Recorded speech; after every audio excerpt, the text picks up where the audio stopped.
Yo, everybody, Cliff Jumper 1984, Red Rocks. Bam. Um, I don't, every time I seem to do a lot of reviews, I don't get to do them on a lot of cars. I'm, I don't know where to place certain cars or what to say. I don't feel like I can be as technical with certain things as some of the other guys you see or read about, like Motor Trend and on Speed TV and all that stuff. Because I don't know if you heard of me in previous videos. I like to work on cars. I work at a garage. It's a family-owned business that I'm going to own someday. Uh, my biggest cars that I'm into are the front-wheel drive Mopars, the V6s, and the 2225 turbos from, early 80s to mid 90s. It's like my realm that I'm good with and that I enjoy working on, as well as this non the natural aspirated 2.2 and 2.5. You can make a torquey four-cylinder out of those with some work, and I don't know why people don't. Where you could slap them in an Omni like nothing. That's not the main reason I'm here. I want to talk about a car I've been driving for about 6 weeks, and I want to review it a little bit. My daily driver as of right now is I don't know if you've seen some of the other videos, yada yada, about a 93 Plymouth Sundance Duster that I have as my daily driver currently. It's modded, it's got an intake, it's on the second biggest throttle body it can go on, it's got a port and polish upper intake manifold. I'm on my stage 2 part of the weight reduction on it. There's a bunch of odds and ends. That's all like engine work. I got an upper strut tower bar. There's rims all on it from a 2000 Stratus. It's got a full, not really, I shouldn't say full, but it's almost fully customized interior. And working on putting my custom colored valve covers on it. I thought, well, hell, if I can take them off without popping the distributor, I should be able to put them on. Well, guess what the fuck I did? Popped them off. And I should have, of course, when you do that, you should know better to mark your settings and what's angled where. So I couldn't get my distributor setting correctly. So I've been driving around on an extra car that the shop and the family has, which is a 1993 Subaru Impreza station wagon L model with the 1.8 liter 5-speed manual. My Duster's an automatic, but it has the rebuild on it. Nothing special. Looks wise, it looks newer than what you would think to call it a 93. I've had some people who are Subi enthusiasts. I don't know why they're asking about it, but oh, what year is that and everything. And they know their years, but I would have never guessed it would have been a 93 the way when you look at it. 1.8 engine, rated at, I'm seeing some sites saying 118 horses and others saying 110 with 110 pounds of torque. The car weighs close to 2,500 in the station wagon, which I still thought that was kind of sluggish for 110 to 118 horsepower the way the 5-speed goes. But maybe that's just me. And where they say with the way they make their flat 4-cylinders and how they mat it in line with the transmission, how it reduces body roll, you can actually feel that in cornering and turns and stuff that you don't feel in other cars. I was kind of amazed by that. And that's not even, that's not driving it like a fucking race car or everything. You feel more stable in a Subaru than something like that, than you would, like I say, than normal one I'm used to driving. My other daily driver before my Duster, which I was building up, it was an 88 Voyager. So think about that. The one I'm driving right now has about 137,000 miles on it.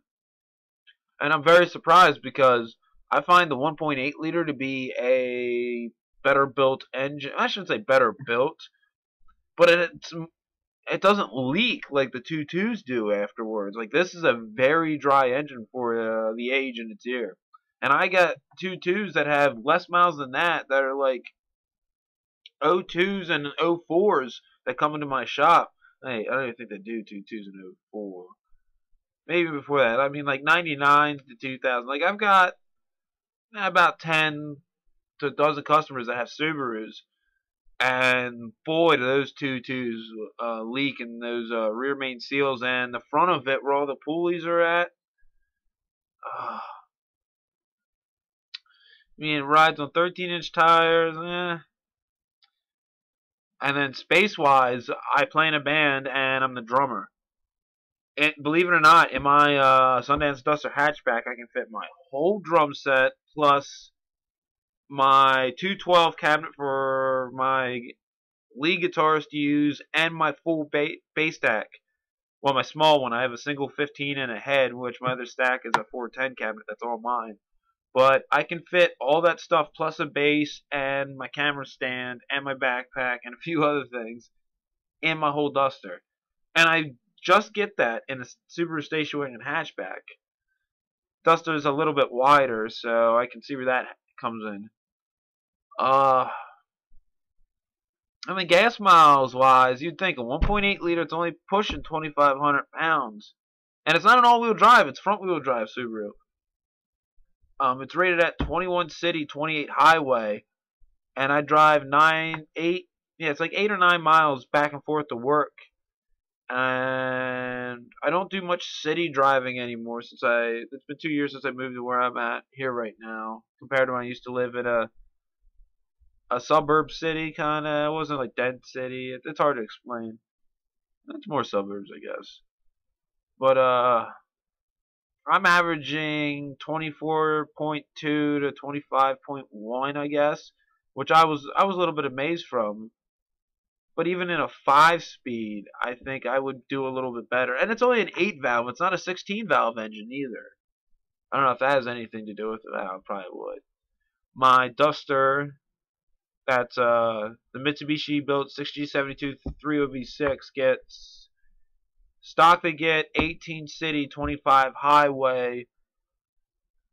And when I got it, I was getting like, I only had 94,000 miles on it in 2008. And I only just put 22,000 in the past 4 years, which is pretty good, I think. I started getting only 14.2 miles per gallon when I bought it. And then, working on it, some of the mods that I did with it, in mixed driving now with, like, I don't hit many lights on the main road I take into work. I can average, at the most, 22.5 in it, which I think is really good for an automatic V6. Even in the stick version of my car, you get 1 mile less per gallon in the city, and same on the highway.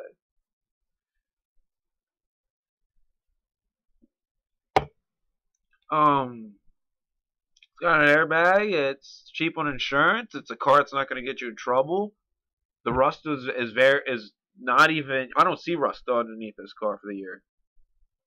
It's a little beat up on the outside. It's got a black quarter panel and a maroon bumper instead of the flamey red, as it's called. It's got a little dent in the bumper. But we bought it for like $300. Needed 2 tires, front brakes, and I have yet to replace the driver's side axle. But the AC still works too in it. The compressor is like 1.5 years old. The clutch in it feels very nice. It's easy to shift in it. It's just weird because sometimes it feels like a little too loose. I've done it like 2 or 3 times in the past time. I don't know why.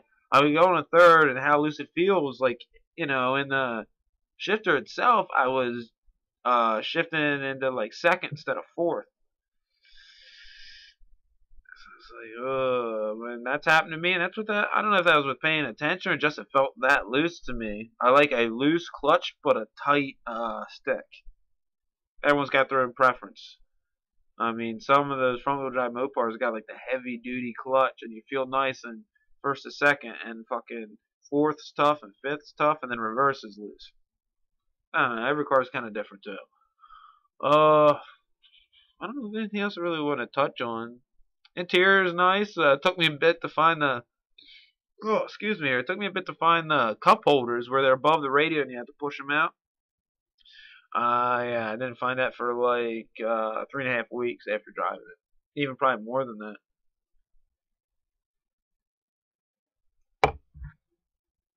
I think it's cool about the power locks too on those.